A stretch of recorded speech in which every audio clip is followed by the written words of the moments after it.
नमस्कार मंडळी, आज आम्ही ना चुलीत सुकाट भाजतो. चुलीत भाजलेलं सुकाट कोणाकोणाक आवडता आमका कमेंटमध्ये नक्की कळवा. सुकटाचो डबो आमचो आईन पावसासाठी आधीच घेऊन ठेवल्यानं अजून पण असत घरात.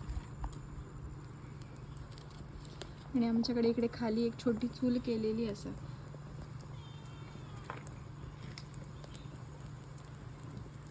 आमचा कल्लू पण इला. माशाच्या वासान कल्लू आधीच येऊन मेव मेव चालू आहे तिचा. कल्लू बा हे कसला दोडकाऱ्याचा. ही डागोळी मोठी आणि खाली हा हे खालची ना हे दोडकारे. सुकाट असलं ना मंडळी की 4 घास ना जास्त जातात.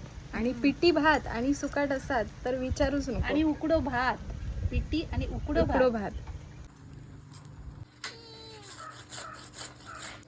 खा. खाऊन दे. हो खा.